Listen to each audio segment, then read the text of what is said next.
महंगाई का जमाना है, सबको परिवार चलाना है। जाहिर है कोई भी मुफ्त में तो काम करेगा नहीं, हर काम की कीमत होती है। लिहाजा यूपी में बुलडोजर ने भी तय कर लिया है कि वो अपने हर एक्शन की कीमत वसूलेगा। शुरुआत सीतापुर से हुई है, जहां सरकारी जमीन पर अवैध रूप से बनी मस्जिद गिराने के एवज में बुलडोजर ने कब्जाधारियों से 40 लाख रुपए की डिमांड कर दी, यानी अपनी पहली सैलरी मांग ली है। कैसे, समझिए रिपोर्ट से।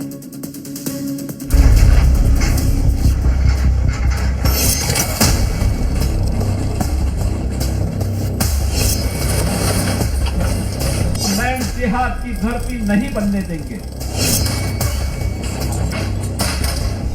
ये वही चला सकता है जिसमें दम होगा।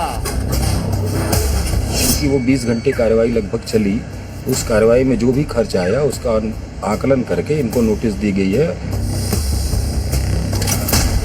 विकास के साथ साथ माफिया के खिलाफ बुलडोजर भी है। बुलडोजर यह इंफ्रास्ट्रक्चर को भी दे सकता है और साथ साथ अतिक्रमण को भी हटा सकता है। योगी का बुलडोजर अतिक्रमण हटाता है।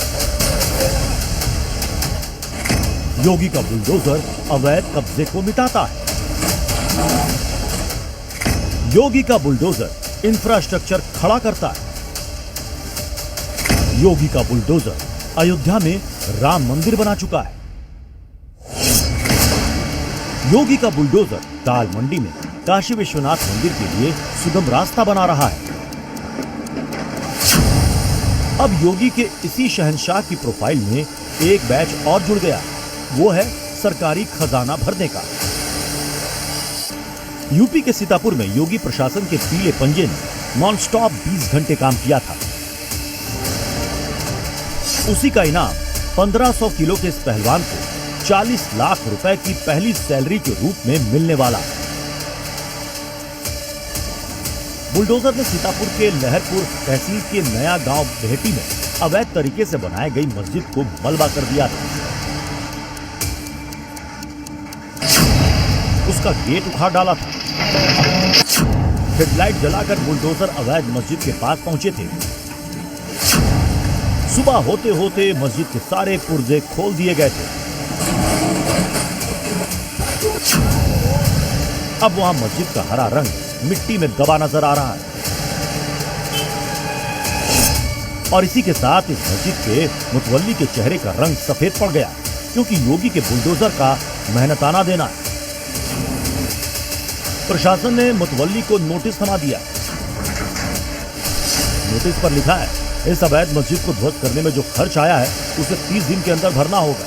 39,55,000 का जुर्माना राजस्व विभाग में जमा कराना होगा। तो चूंकि वो 20 घंटे कार्रवाई लगभग चली, उस कार्रवाई में जो भी खर्च आया उसका आकलन करके इनको नोटिस दी गई है और इनको 30 दिन का समय दिया गया है कि 30 दिन के अंदर ये पैसा राजस्व में जमा कराए, नहीं तो इसको भू राजस्व की बात वसूला जाएगा। योगी प्रशासन का पॉइंट साफ है, नोटिस दिया जाएगा, आदेश का पालन हो गया तो ठीक, नहीं हुआ तो बुलडोजर आएगा, कार्रवाई करेगा और लौट जाएगा और उसका मेहनताना अवैध कब्जाधारी से वसूला जाएगा। यानी अब बुलडोजर तोड़ेगा भी और वसूलेगा भी। सीतापुर से राजकुमार के साथ ब्यूरो रिपोर्ट, जी मीडिया।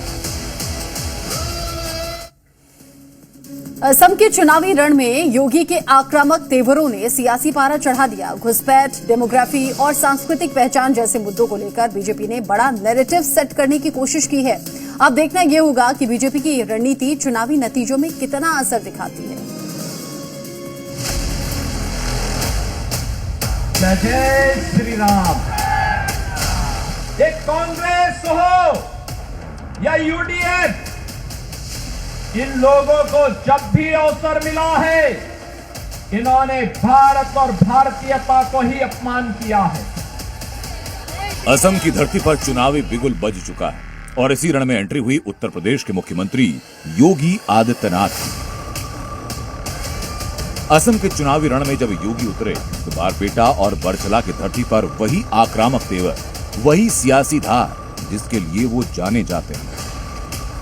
कांग्रेस नेतृत्व की सरकारों ने 60 वर्ष तक असम के अंदर अराजकता को, दंगों को, कर्फ्यू को, घुसपैठ को, अराजकता को बढ़ावा दे करके यहां की सुरक्षा में सेंध लगाने का काम किया। बारपेटा की जनसभा में योगी ने कांग्रेस और यूडीएफ पर सीधा हमला बोला। आरोप लगाया कि इन दलों ने असम की संस्कृति के साथ खिलवाड़ किया, घुसपैठ को बढ़ावा देकर असम की डेमोग्राफी बदलने की साजिश रची। ये कांग्रेस हो या यूडीएफ, इन्होंने असम की संस्कृति के साथ खिलवाड़ किया, घुसपैठियों को यहां घुसा करके यहां की डेमोग्राफी को चेंज करने का प्रयास किया, आपके हक पर डकैती डालने का काम किया। से हेमंत बिस्व शर्मा जी के नेतृत्व में असम के अंदर एनडीए की सरकार कार्य कर रही है।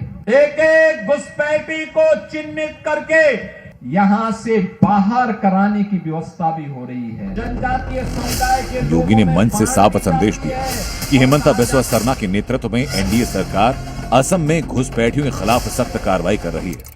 ये ऐलान किया कि असम को लैंड जिहाद और लव जिहाद की जमीन नहीं बनने दिया जाएगा।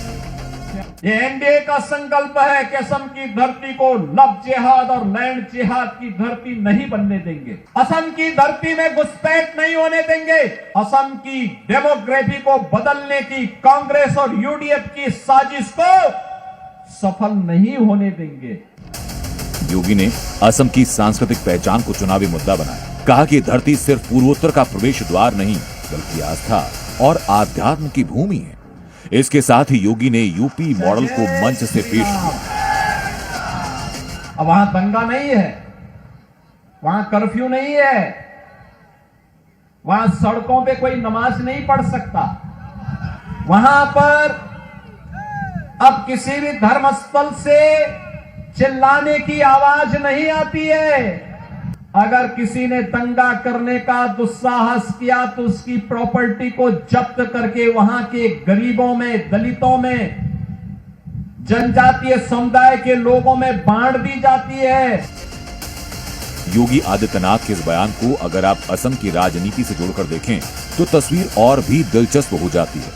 आखिर क्यों असम चुनाव में बीजेपी ने प्रचार की कमान योगी आदित्यनाथ को सौंपी और क्यों उन्होंने अपने चुनावी अभियान की शुरुआत बारपेटा और बरछला जैसी सीटों से की? इसकी बड़ी वजह है असम की बदलती हुई डेमोग्राफी।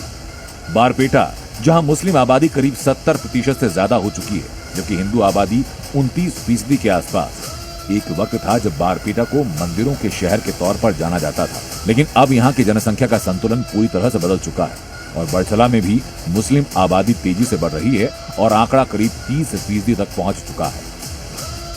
ऐसे में बीजेपी का फोकस है कि डेमोग्राफी के इसी बदलाव को चुनावी मुद्दा बनाया जाए और वोटर्स को साधा जाए। ब्यूरो रिपोर्ट, जी मीडिया।